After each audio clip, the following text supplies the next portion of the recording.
That there's the patina side and there is the sawn side, and we want the patina side to be facing out.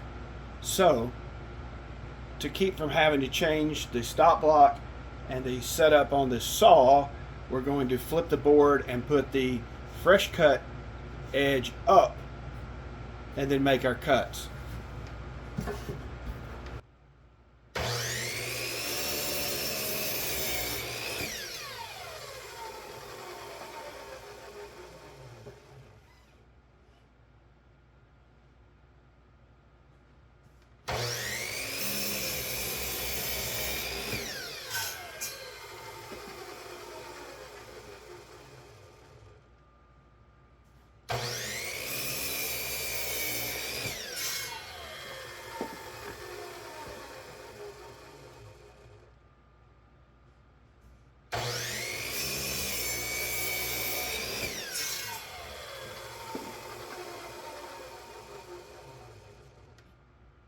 All right, let's see if we can give you a visual of what I was talking about at the miter saw with the patinaed edge versus the newly sawn edge.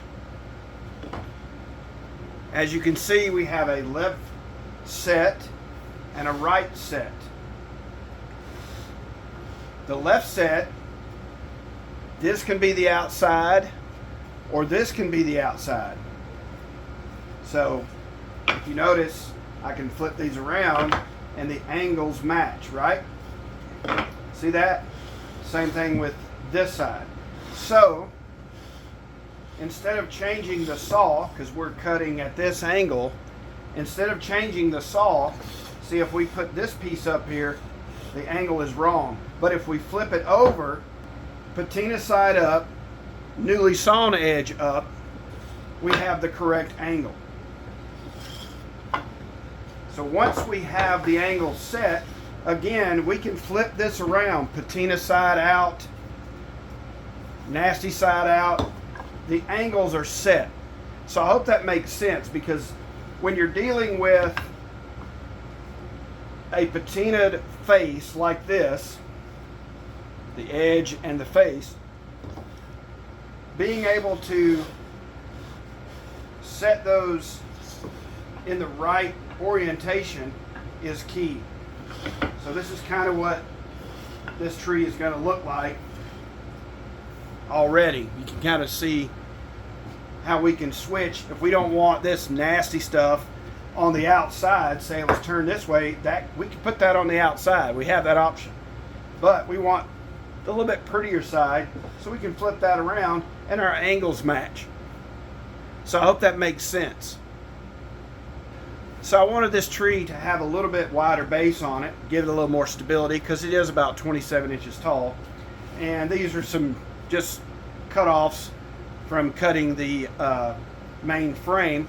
So I'm just going to glue these together to give us a little bit wider base. This Christmas tree could eventually wind up outside, and because of that I'm going to use Titebond 3 wood glue, which is an exterior glue or a waterproof glue.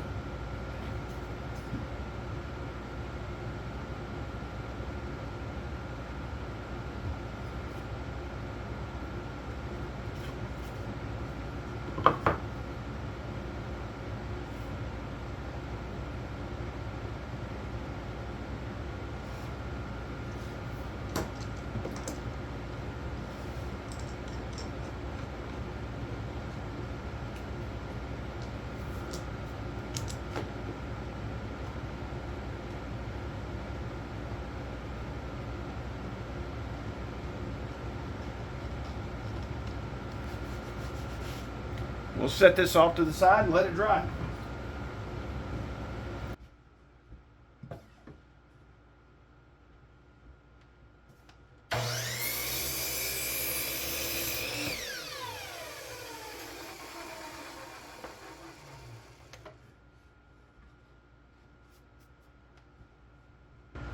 Okay, that was the first cut on the end. This is the bottom piece. It's 21 3/8 inches long. So if I just simply slide this down to a mark of 21 3/8, I'm going to cut the wrong angle, right? So what we have to do is flip it. So this is the patina side, patina edge. This is the fresh cut edge. So I've made a mark. I don't know if you can see that or not, but I made a mark on here. And then now my angles are towards one another, which is the way it should be.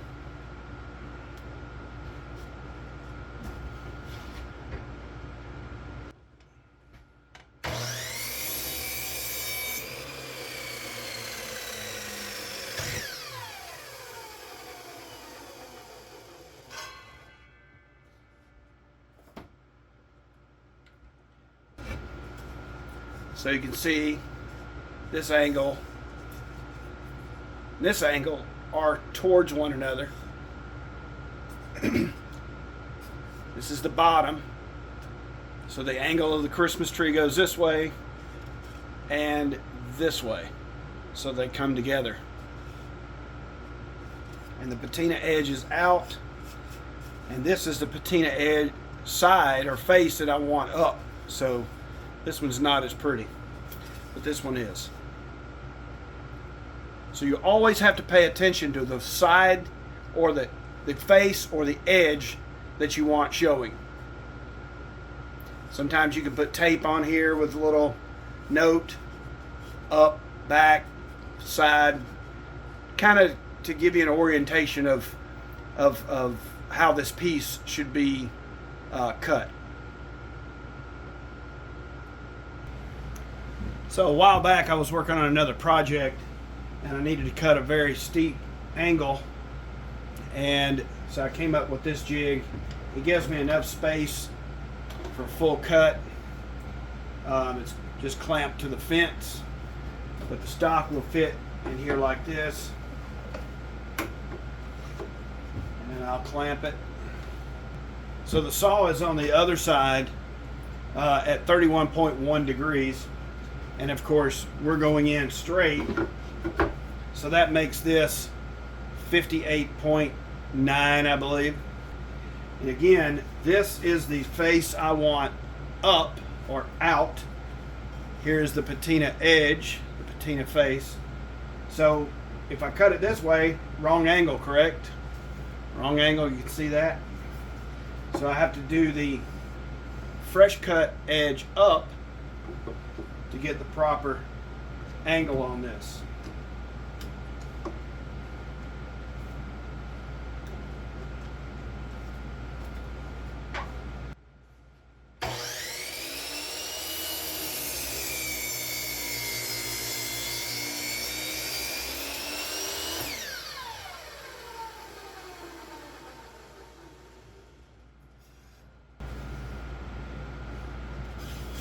So this will be the left side top piece of the tree. I'll have to set this saw back up for 31.1 degrees on the other side and cut the corresponding angle at the bottom for the tail. Okay, so I have my other piece of stock that I'm going to cut for the right side of the top of the Christmas tree, this being the patinaed edge, this being the patinaed face that I want. So placing this in the saw, we're going to cut an angle and it will go like this, and these faces will be in orientation like I want them. So let's make that cut.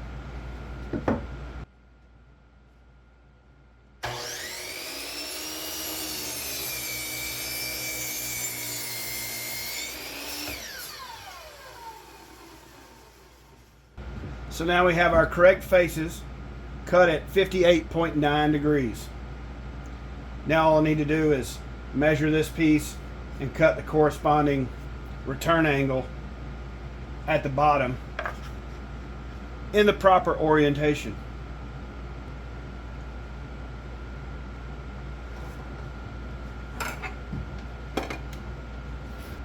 Okay, so I made some measurements. I set up a stop block. Yeah, it's kind of a makeshift, but I don't use this chop saw very much. But so keeping in mind, this is the left side. The return is this way. I want my patina edges and face. Got that in the right orientation. Let's make the cut.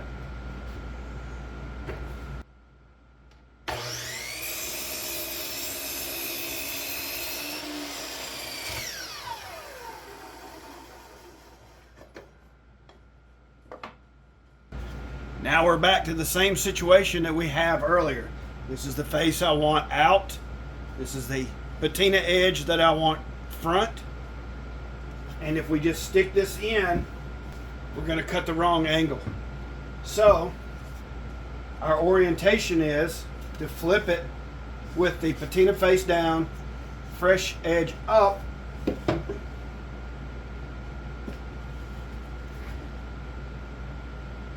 If we compare it to the one that we cut correctly, we'll have an opposite cut, which is correct.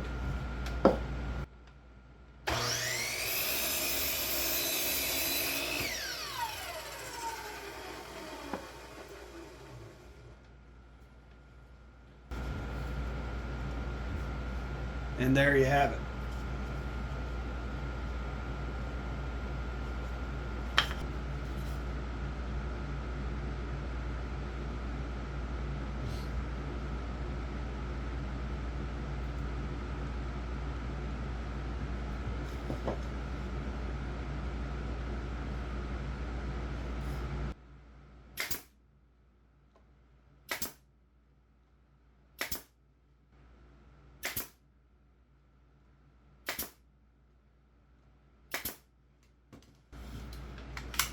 These are 1.5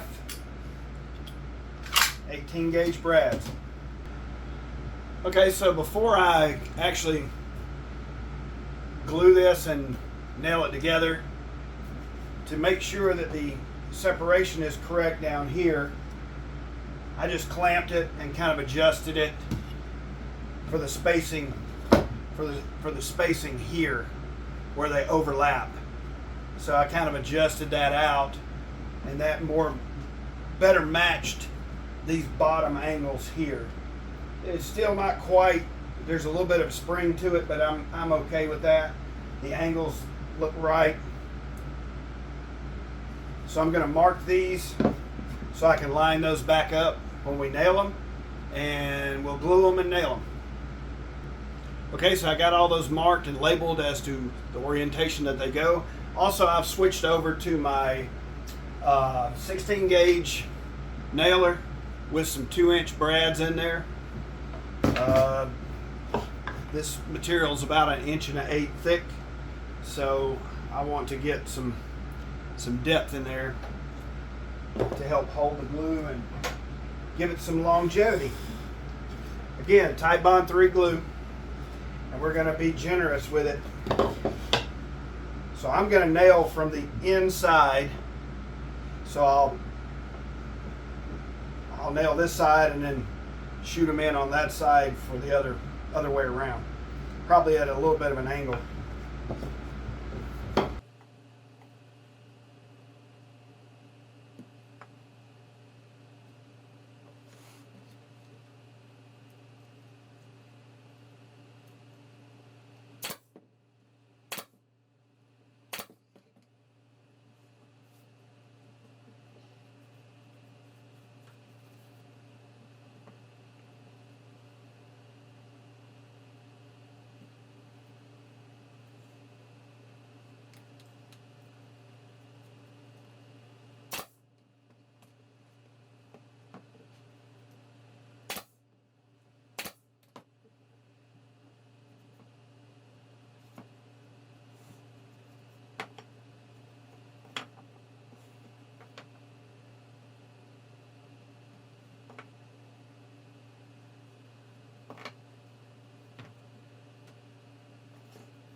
Okay, I've got some scrap plywood.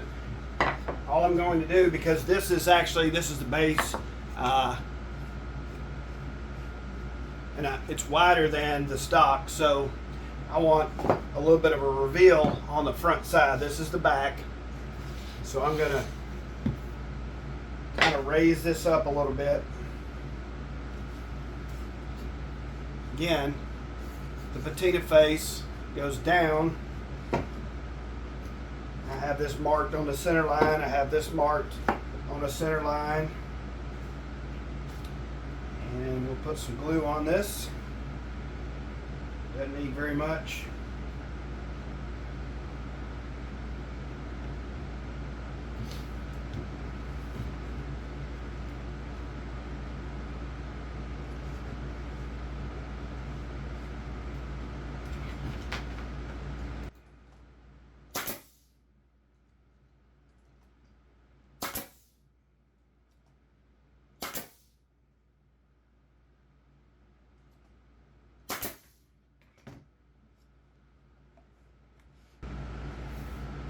Well, that's going to do it for this episode. I really appreciate you spending your time with me in my shop today. Hopefully you can make one of these for your Christmas decorations. If you would, please consider subscribing. Please give us a thumbs up. That really helps us here on YouTube. And I'll catch you in the next episode.